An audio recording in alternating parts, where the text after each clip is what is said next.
It's April, and you know what that means. We have a massive month for Final Fantasy XIV. Not only do we have patch 7.5, but we also have live letters. We also have FanFest. It's going to be a very busy month. So let's start it off correctly. You guys have theories for the future of Final Fantasy XIV and patch 7.5. We're here today to react to them and to see if any of you called game. Hello, everybody. It's your boy Jmulls. Let's get nerdy.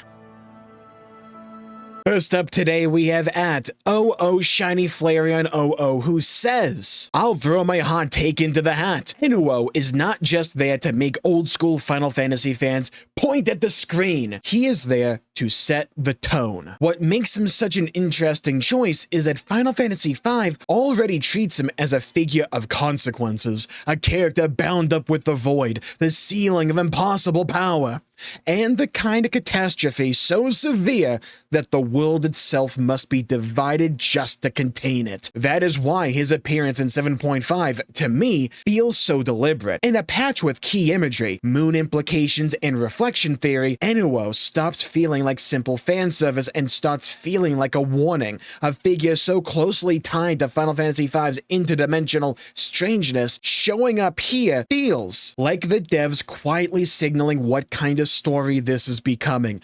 A story about crossing worlds. I imagine that's not an SAO thing. Breaking limits and paying dearly for it. Enuo is not just a boss pick, he is the shape of the story's danger. First of all, the writing might be kind of fire. Now, I am at a little bit of a disadvantage because I haven't played Final Fantasy V. We might need to rectify that at some point on stream, though I am currently in the middle of Chrono Trigger. I think for me, though, whether or not this theory pans out to be true, I think it represents one of my favorite elements of Final Fantasy XIV, and that is its ability to take characters or concepts, whether they be more in the spirit of something or this is just that guy from a different Final Fantasy game, being able to do that and add it into Final Fantasy XIV, but make it their own. I think it gives Final Fantasy XIV a really unique flavor, and probably one of the most important representations of this is not just the Final Fantasy IX stuff with Dawntrail and like Sphene and Alexandria and all that, but also back in the Endwalker patches with Golbez. I mean, like, that dude was just out of Final Fantasy IV, but while he's called Golbez, while he looks like Golbez, he is a character whose story is now firmly rooted in Final Fantasy XIV for the Final Fantasy XIV version of him. If you never played Final Fantasy IV and you had no knowledge of Final Fantasy IV, you wouldn't bat your eye at this character. They've done it before as well with like Anima back in Endwalker. They are able to take these characters and take these things from previous Final Fantasy games and make them wholly their own. Now, they could be doing something similar with Enuo here, and from the sounds of it, he was a rather important figure in Final Fantasy V. Now, could he just end up being some dude we fight in the course of 7.5 that's just kind of there? Sure, absolutely, that's entirely possible. Honestly, maybe even kind of likely, but we definitely feel, or at least I feel, as if the story is in this big transitionary period. Obviously, right? Because we're going into 8.0 soon, and like this is 7.5, but I think tone-wise, the story is going in a very different direction than where we were throughout most of Dawntrail. Now, in the patches of Dawntrail's main story, yeah, that tone did start to shift, and outside of just the tone, I'd argue the writing quality shot up drastically with 7.2 onwards, but I feel as if they want 7.5, and I don't really have any good basis to say this, it's just some kind of like gut instinct that I have. I feel as if 7.5 for them is where they really want to turn the page and just say, guys, let's lock in here. Because the imagery they used for 7.5 in that first live letter, yeah, it wasn't too much that we saw, but my god, that felt like a tone shift, didn't it? Seeing the dungeon, having Enuo as an actual boss fight. Reminder, we just fought the Doom Train guy from FF8, and he looks absolutely goofy, right? Now we have some dude called Enuo who seems far more serious in stature. We're going through the Clidium dungeon. We're going back to the moon, which almost means beyond a shadow of a doubt, something major is going to happen. Or at least we're building up to something major. Now, could it just be that we go to the moon to ask the Loporrits about the key? That's absolutely possible, right? Definitely. But we do still need some kind of trigger to bring us into 8.0. So if Enuo does end up being a far more important figure, maybe he doesn't like live past the patch in the actual fight, but maybe he represents this like turning of the page, turning of the corner, whatever you want to call it. And honestly, the thing I'm most interested in when it comes to Enuo is not even necessarily him as a character or the fight itself, it's the location where the fight's going to be. Again, I don't have any strong evidence to say what I'm about to say is is important. It's just a gut instinct here. This feels like almost like a red herring to me, where they want to drive our eyes to Enuo specifically, but the background is largely covered. So we don't know necessarily where this fight is going to be. And to me, I feel like when it comes to the story behind this fight, the location where it's taking place might end up becoming more important than the fact that we're fighting Enuo, who, from the sounds of it, is a giant Final Fantasy V reference. It kind of looks like, to me, like it might be on the moon, but I'm not particularly strong in that opinion. Who knows? It could just be like in the Callidium or something. Maybe the Callidium is on the moon. Who knows? Next up, we have two theories that cover a very similar topic, so let's do them both at the same time here. First up, we have @AngryDigitalNerd, who says, my theory in the later expansions is that the shards will merge back with the source into as it was as one eons ago. And the second theory is from @Fubuki the Icy King, who says, my crazy theory is that they're gonna make up a story reason to reset the world again to fix the spaghetti code. Now, they have talked about, at least to my knowledge, they have talked about having this 10-year plan for Final Fantasy XIV. I do think that at some point in the future, maybe it's not soon, but at some distant point in the future, eventually they'll probably just make the business decision to build something new from the ground up. I'm not convinced it's going to happen anytime soon, but if they do eventually make the decision to make essentially another game, even if it's connected to Final Fantasy XIV in a story way, if they do eventually decide to pull that trigger to hopefully fix the back-end code, I wouldn't be surprised if they weave these stories into each other through something like this, whether that just be a single rejoining or just some mass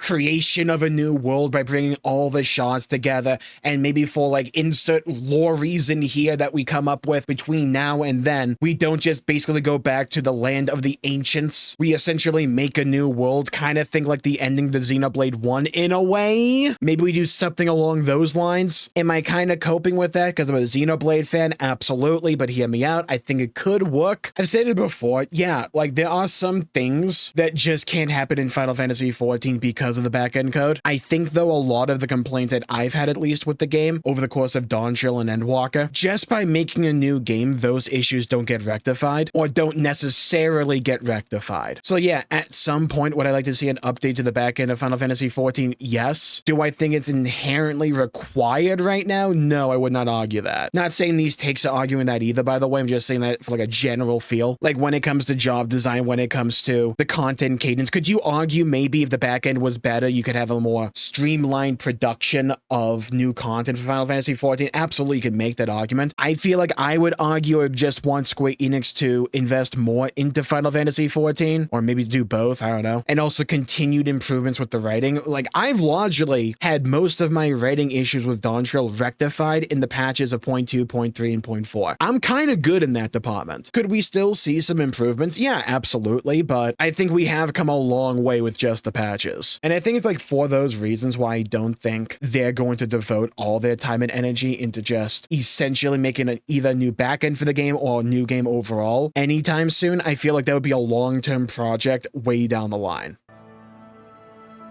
Now we have one more gameplay focused. We have @CaffeineCrazed7826, who says, the shard stitching gameplay could work if they did a Helldivers or Warframe style. Quest in this zone for progress type deal. Like whichever zone has more Fate/Ally tribes done becomes the part of the shard we keep, and the less interacted zone gets sacrificed. Now, I don't think for a nanosecond they would ever do this, but it would be really funny. Imagine it, yeah? We have to imagine what would be the best, for wait for it, memes. The best possible thing they could do was we get a new expansion and it's filled with some of the best looking zones they've ever made. I'm talking straight 10 out of 10s across the board. No misses whatsoever. An artistic cook job we have not seen since Michelangelo, not the Ninja Turtle. And at the very end, they pull a near raid where, depending on which zone had the most activity done in it, that zone sticks around and the the others get destroyed and deleted forever after you beat that part of the MSQ. Would it get people incensed and in a rage like what happened with Living Memory? Absolutely.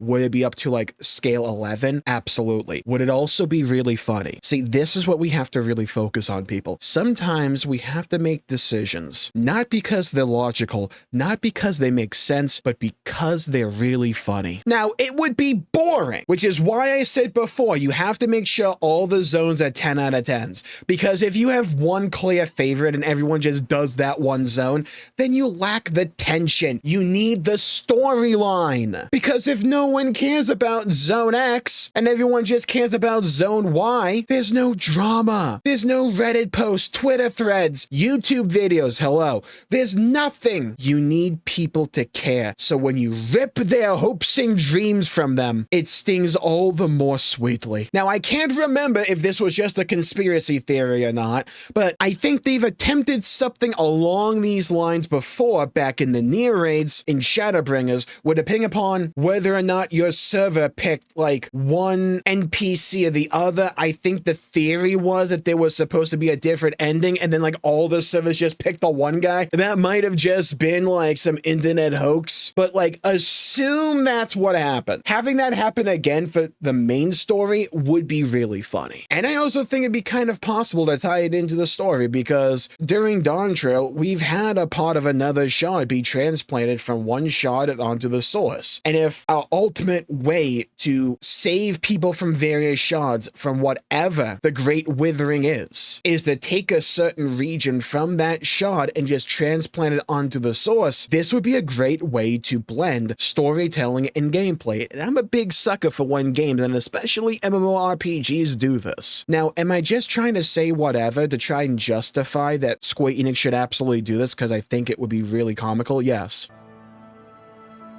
Okay, let's get a little bit back on topic here. Next up, we have at Poggy Force, who says, to me, it feels obvious it's going to be a deep dive into the 9th reflection as we try to learn more about the dimensional key. This will eventually lead to the South Seas and Miracidia. I think the latter half of that theory is far more plausible than the first half, the idea being that 8.0 will be a more deep dive into the 9th itself. Like, they could absolutely do that, because we did do that a little bit with 7.4, right? Like, that was the entire premise of 7.4. They could do that even more. However, I feel like they've tried to position the 9th to be largely under this giant lightning calamity. So what would be the zones? Are we going to go underground like it's World of Warcraft, The War Within? Oh, are we going to do that there's other cities and other regions out there on the 9th that manage to construct some kind of force field to protect that region? I worry we would get a little bit too much in the way of homogenization for zone design for that expansion, and that too many zones would probably look the same but with a color palette swap. Story-wise, it's definitely possible, right? Like, they are the writers. If they want to write the world in such a way, or where the lightning calamities only affected a certain region,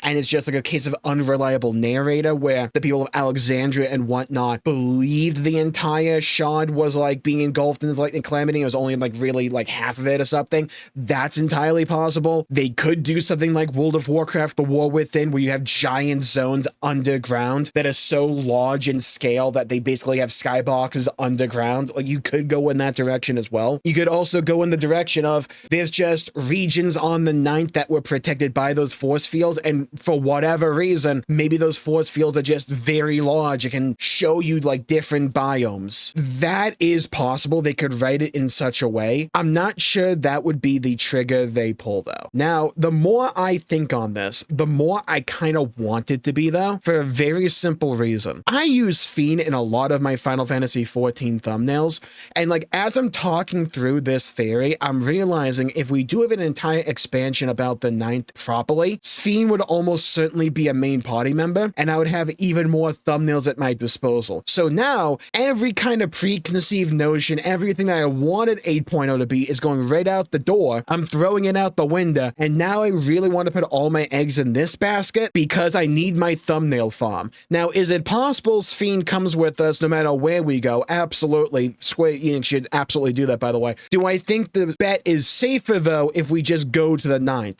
Absolutely. I guess they could also basically just do a Shadowbringers, like what I'm thinking about it, and just have like a region of the world, kind of what I alluded to before, was just there's a region of the world not affected by the lightning calamity, and it just like stopped, like the flood of light for whatever reason. Yeah, we don't have a Minfilia for the 9th, we think. You can always write some kind of analog to that though, or some other mumbo jumbo going on in the story that happened that had the same effect. You can always do that. I'm ready for a deep dive of the 9th. I don't know about you guys. Next up, we have at a Shadowed Gamer who says, what would be a crazy twist for me is if we actually end up working with the Winterers group to try and preserve life on the Reflections, as that does seem to be what their primary goal is. Though I can't say for certain if Halmarud is of the same idea or if she's just using them for some other purpose or agenda. She might just end up being another Emmett Silk situation where she helps us to a certain degree, but then stabs us in the back towards the middle or end to enact her true plan, which I can only assume would be either to resurrect Zodiac in some fashion or to cause a rejoining of shards all in one go, which of course would have devastating consequences on the source if that is the case. Now, for me, I really wouldn't be surprised if like the first half of this theory pans out to be true. I don't think for a nanosecond we've actually met like the big end boss of this entire new arc yet, unless it's Ultima. I think Winterer will be an antagonistic force for a period of time, but I could easily see them taking this plot in a direction where our interests converge and we end up working together. Whether that be out of necessity, convenience, or we just genuinely end up kind of agreeing on things. That's just kind of the vibe Halmarud and Calyx give me. Now, I definitely agree as well that I think there's something deeper to Halmarud here. I don't think they're just going to have it be like Emmett Silk 2.0, something like that. I wouldn't be surprised if they tease us in that direction though, before like yanking the entire story and going in a different direction though. I could see them wanting us to believe Halmarud will go with the Emmett Silk arc, but I think it would be a red herring. Now, I wouldn't be surprised if at some point the rejoining of all the shards at like the same time ends up being a threat. I don't know if that would be because of Halmarud or some external force or just an overall force of nature, but it wouldn't surprise me if they played that card. I don't know if they're gonna try to have the antagonist be the one to resurrect Zodiac. I feel like that'd be a bit too much like been there, done that, got the t-shirt. What I could see them doing though is having us wanting to resurrect Zodiac for whatever reason, or some Zodiac-like figure. I could see them going in that direction and like trying to like take this entire story and putting it on its head. That I could see them doing. Next up, we have at Gene Bryant 6765 who says, I'm not surprised that the next expansion is Intergalactic War. Frontier is kind of giving you some vibe that we'll go explore another star. You know, the funny thing is we're kind of doing that already with Cosmic Exploration, just in a crafting and gathering sense. But like, that content does like exactly show how it would go, right? It's shown that we are able to establish a foothold on other stars, we're able to travel to other stars, and we can go back and forth. If they want to pull out this card, they've kind of already done the proof of concept. They don't have to really explain to us anymore how to do it. We just already have. I imagine they would give it a brief recap of some sort, but it is interesting because there's been a conversation throughout the community, and we've talked about this from time to time as well on this channel, about a return to high fantasy for Final Fantasy XIV. This would obviously be going in a different direction unless we use space travel to get to another star,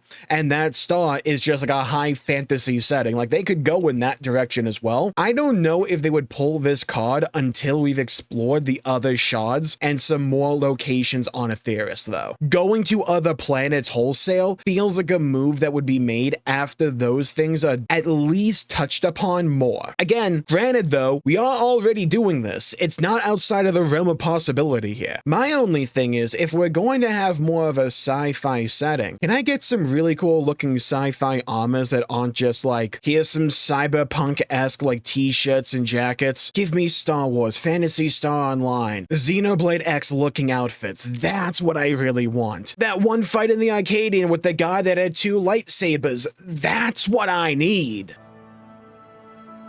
And here's where you come in. Leave a comment down below with your thoughts, your theories about what's going to happen in patch 7.5 and what will be revealed at FanFest for 8.0. April's going to be a big month. And if you want to stay tuned for those theories, for all the reactions that will come from patch 7.5 and FanFest and the announcement of 8.0, you should leave a like and subscribe. It really helps the channel out and helps support future content, and I greatly appreciate it. And if you want even more theories in your face, like a pizza pie, you should check out this video right here for more. Thank you all for tuning in. Stay safe, have a great day, and I'll see you all next time. Bye-bye, everybody. Until we meet again.